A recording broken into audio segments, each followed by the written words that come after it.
அனைவருக்கும் வணக்கம். இப்போ இந்த பகுதியில் நம்ம பார்க்க போகிறது தோதாம் யாத்ரா. அதாவது தோதாம்ன்றது என்னன்னு கேட்டிங்கன்னா, கேதார்நாத் மற்றும் பத்ரிநாத் இந்த இரண்டு இடங்களுக்கு போகக்கூடிய ஒரு யாத்திரையை பற்றி நம்ம இப்போ பேச போகிறோம். இந்த தோதாம் என்ற கேதார்நாத் பத்ரிநாத் எங்கே இருக்குதுன்னு கேட்டிங்கன்னா, இது ரெண்டும் இமயமலை தொடரில் இருக்குது. இந்த இடம் மற்ற இடங்களுக்கு போகிறது மாதிரி இல்லாமல் கொஞ்சம் கஷ்டமாக இருக்கக்கூடிய இடம் தான் இந்த பத்ரிநாத்தும் கேதார்நாத்தும். கேதார்நாத்ன்றது சிவபெருமானோட ஜோதிர்லிங்கம், பத்ரிநாத்ன்றது நாராயணன் விஷ்ணு பெருமாளோட ஒரு க்ஷேத்திரம். ஸோ இந்த ரெண்டு இடத்துக்கு நம்ம எப்படி போவோம்? அதுலேயும் பார்த்திங்கன்னா, நம்ம சவுத் இந்தியாவில் இருக்கோம், தமிழ்நாட்டில், கேரளாவில், இங்கேருந்து போகிறவங்கெல்லாம் எப்படி போவாங்க, இதுக்கு எப்படி இது போகிறதுக்கான வழிமுறைகள் அப்படின்னு கேட்டிங்கன்னா, முதல் நான் உங்களுக்கு இதை விமானம், அதாவது ஃப்ளைட்டில் போகிறது எப்படின்னு சொல்லிடுறேன் உங்களுக்கு. இப்போ சென்னையாக இருந்தாலும் சரி, இல்லை கோயம்புத்தூர், அது மாதிரி தமிழ்நாட்டில் இருக்கிற எந்த இடங்களாக இருந்தாலும் சரி, அதே மாதிரி கேரளாவில் இருக்கிற எந்த இடங்களாக இருந்தாலும் சரி, இங்கே இருந்து நம்ம விமானம் மூலம் நேராக ஒன்று டெல்லி இல்லைன்னா பெங்களூர் அந்த மாதிரி இடத்துக்கு போய் அங்கேருந்து கனெக்ஷன் ஃப்ளைட்டில் நேராக டேராடூன் அப்படின்ற இடத்துக்கு போகிறோம். இந்த டெஹ்ராடூனில் போயதுக்கப்புறம் அங்கேருந்து ஹரித்வார், ஒரு 32 கிலோமீட்டர் ஹரித்வார். இந்த ஹரித்வார்னு என்னன்னு கேட்டிங்கன்னா, ஹரி துவார், இதுலேயே உங்களுக்கு தெரியுது பார்த்தீங்களா, சிவன், அதாவது ஆலயங்கள் பார்ப்பதற்கான முதல் நுழைவாயில் அப்படின்வாங்க, ஹரித்வார். அந்த ஹரித்வாரில் போகிறோம். முதல் நாள் இங்கேருந்து ஃப்ளைட் எடுத்து போய் அன்றைக்கி ஈவினிங் ஹரித்வாரில் கங்கா ஆரத்தி ரொம்ப சிறப்பாக இருக்கும். கங்கைக்கு ஆரத்தி, கங்கை அங்கெல்லாம் முடிஞ்சு தான் நம்ம காசி வருது. அதில் கங்கா ஆரத்தியை பார்ப்போம். கங்கா ஆரத்தி பார்த்ததுக்கப்புறம் ஹரித்வாரில் இருக்கிற சில கோவில்கள் பார்த்துட்டு முதல் நாள் அங்கே தங்கிடுறோம் ஹரித்வாரில். ரெண்டாவது நாள் காலை நேரமே அங்கேருந்து எழுந்திருச்சு அங்கேருந்து நேராக நம்ம குப்த காசியை நோக்கி போவோம். குப்த காசி அங்கேருந்து கிட்டத்தட்ட ஒரு 8லிருந்து 9 மணி நேரம் ஆகும் குப்த காசி. குப்த காசி போயிட்டு அன்னைக்கு நீங்கள் குப்த காசியில் தங்கிடுறீங்க. இதில் இன்னும் 2-3 இடங்கள் இருக்குது. குப்த காசி அது பக்கத்தில் இருக்க இடம் எங்கே வேணாலும் தங்கலாம். ஆனால் குப்த காசின்ற ஒரு மெயினான ஒரு இடம். ஓரளவுக்கு ஹோட்டல்ஸ் எல்லாம் உங்களுக்கு நல்லா இருக்கும். அங்கே குப்த காசியில் தங்கிட்டு அடுத்த நாள் காலை சீக்கிரம் எந்திரிச்சு, ஏன்னா நம்ம அன்னைக்கு கேதார்நாத் போகிறோம், அந்த கேதார்நாத் போகிறோம் சீக்கிரம் எந்திரிச்சு அங்கேருந்து நேராக ஜீப்பு அந்த மாதிரி சின்ன சின்ன வண்டிகள் கிடைக்கும், அதுதான் போகும். நம்மளோட பெரிய பஸ் எல்லாம் வந்தீங்கன்னா போகாது. அது போய் கௌரி குண்டு அப்படின்ற ஒரு இடத்துக்கு நம்ம போகிறோம். அந்த கௌரி குண்டு தான் அந்த மலையோட அடிவாரம், கேதார்நாத் மலையோட அடிவாரம். அந்த கௌரி குண்டுக்கு நம்ம போய் அந்த கௌரி குண்டில் குளிக்கிறவங்க அங்கே குளிச்சுக்கலாம். அலக்கநந்தா நதியும் வரும். அதே மாதிரி பார்த்தீங்கன்னா கௌரி குண்டில் அந்த நல்ல சூடாக இருக்கிற தண்ணியும் இருக்குது கௌரி குண்டில். அங்கே குளித்ததுக்கப்புறம் அங்கேருந்து நம்ம நேராக கேதார்நாத் மலைக்கு மேலே போகிறோம் சிவபெருமான தரிசனம் பண்ணுறதுக்கு. இது எப்படி போகலான்னு கேட்டிங்கன்னா, யாராவது ஹெலிகாப்டர் டிக்கெட் இருந்தால் ஹெலிகாப்டர் டிக்கெட்டில் போகலாம்.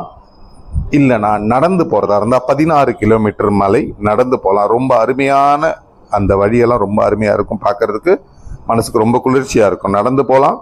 இல்லை குதிரையில் அமர்ந்து நம்ம போகலாம். கிட்டத்தட்ட நடந்து போகிறதா இருந்தால் ஒரு 10லேருந்து 12 மணி நேரம் ஆகும். குதிரையில் போகிறதா இருந்தால் ஒரு 6-7 மணி நேரம் ஆகும். இன்னொரு ஆப்ஷன்ஸ், முடியாமல் இருக்கிறோம், நாங்கள் எப்படி போவோம், குதிரையில் உட்காந்து போக முடியாதுன்றவங்களுக்காக டோலி இருக்குது. டோலின்னா அந்த பல்லக்கு மாதிரி சுமந்து போகிறது. அந்த பல்லக்கு மாதிரி சுமந்து போகிறது கிட்டத்தட்ட பார்த்தீங்கன்னா ஒரு 6 மணி நேரம் 7 மணி நேரம் ஆகும் அதுவும். ஸோ இது அவங்கவுங்க விருப்பப்படி நம்ம இங்கேருந்து பிளான் பண்ணி எடுத்துக்கிட்டு மேலே கேதார்நாத் போயிடுறோம். கேதார்நாத்தில் இதெல்லாம் ஒரு இடம் வரைக்கும் வந்துடுது. அங்கேருந்து நம்ம நேராக நடந்து நம்ம கேதார்நாத் கோவில்கிட்ட போயிடுறோம். இந்த கோவில்கிட்ட பார்த்தீங்கன்னா இங்கெல்லாம் ரொம்ப வசதியான ஹோட்டல்ஸ் எல்லாம் கிடையாது. ஏன்னு கேட்டிங்கன்னா, இது சில மாதங்களே திறக்கக்கூடிய இடம். பாக்கி நேரத்திலலாம் பனி மூடி இருக்கும் இந்த ஊரே. அதனால பார்த்தீங்கன்னா அங்கே இருக்கிற ஒரு நம்மளுக்கு தகுந்த மாதிரி ஏதாவது ரூம்ஸ், அதாவது டாமெட்ரி மாதிரி தான் கிடைக்கும். அங்கே தனி ரூம்ஸு 3 ஸ்டார் 4 ஸ்டார் அப்படிலாம் கிடைக்காது. டாமெட்ரி மாதிரி ரூம்ஸ் இருக்கும். 6 பேர் 8 பேர் 10 பேர் தங்குற மாதிரி அந்த மாதிரி ரூமில் அங்கே தங்கிக்கிட்டு அங்கே கேதார்நாத் கிட்ட நைட்டு ஆரத்தி நடக்கும், பல பூஜைகள் இருக்குது, அபிஷேகங்கள் இருக்குது, காலை எழுந்த உடனே அதிகாலையில் ஆரத்தி இருக்குது. இதெல்லாம் நம்ம கேதார்நாத்தில் நம்ம தொட்டு தரிசனம் பண்ணக்கூடிய பாக்கியம் இருக்குது நம்மளுக்கு அங்கே தங்கினா. அதையெல்லாம் முடிச்சு அடுத்த நாள் காலை அங்கேயே சிற்றுண்டி ஏதாவது சாப்பிட்டுட்டு, ஏன்னா அங்கே ரொம்ப நம்ம நினைக்கிற மாதிரி ஃபுட்டு கிடைக்கிறது கொஞ்சம் கஷ்டம். அதனால் அங்கே கிடைக்கிற ஃபுட்டு சப்பாத்தியோ இல்லை இந்த ஆலு பரோட்டான்னு சொல்லுவாங்க, இந்த மாதிரி நார்த் இந்தியாவில் இருக்கிற இந்த பூரி இது மாதிரி ஐட்டம் கிடைக்கும். சாப்பிட்டு முடிச்சு அதே மாதிரி நம்ம திரும்பி கௌரி குண்டுக்கு நடந்து வரோம். கௌரி குண்டுக்கு நடந்து வந்ததுக்கப்புறம் அங்கேருந்து திரும்பவும் நம்ம ஜீப்பை பிடிச்சி நம்ம இருக்கிற குப்தகாசியில் போயிடுறோம். அன்னைக்கு அங்கே குப்தகாசியில் தங்கிடுறோம். ஏன்னு கேட்டிங்கன்னா நம்ம மேலே ஏறி அங்கே தங்கி இங்கே கீழே இறங்குறோம். இதெல்லாம் ஹை ஆல்டிடியூட், அதாவது உயர்ந்த இடத்துனால அங்கே ஆக்சிஜன் குறைவு, நம்ம டயர்டாக இருக்கும் கொஞ்சம். அதனால குப்தகாசிலையும் நம்ம தங்கிடுறோம். தங்கி முடிச்சதுக்கப்புறம் அடுத்த நாள் காலையில் எழுந்திரிச்சு ஃப்ரெஷ்ஷாக குப்தகாசியிலிருந்து நேராக பத்ரிநாத் போகிறோம். பத்ரிநாத் போயிட்டு அன்னைக்கு ஈவினிங் நம்மளால் சீக்கிரம் எல்லாம் அங்கே முடிஞ்சதுன்னா அங்கே ஈவினிங் ஆர்த்தி நடக்கும். சாயந்தரம் பத்ரிநாத் ஆர்த்தி பார்த்துட்டு அங்கே தங்கிடுறோம். நம்ம பத்ரிநாத் ஆர்த்தி பார்த்து தங்கிட்டு அடுத்த நாள் காலை பத்ரிநாத்தோட தரிசனம் பண்ணிட்டு அங்கேருந்து ஒரு முக்கியமான இடம் மானா வில்லேஜ், அதாவது மானா கிராமம்ன்ற ஒரு இடம். இது டிபெட்டியனோட பார்டர், இந்தியா டிபெட்டியன் பார்டர். அந்த பார்டரில் மானா வில்லேஜ்னு ஒரு இடம் இருக்குது. அங்கே போய் நம்ம அங்கே வியாசர் குகை, சரஸ்வதி நதியை பார்க்கக்கூடிய ஒரே இடம் அந்த இடம் தான். அங்கேருந்து சரஸ்வதி நதி நேராக ஒரு 700 மீட்டர் அங்கேருந்து அப்படியே சரஸ்வதி நதி வருவாங்க.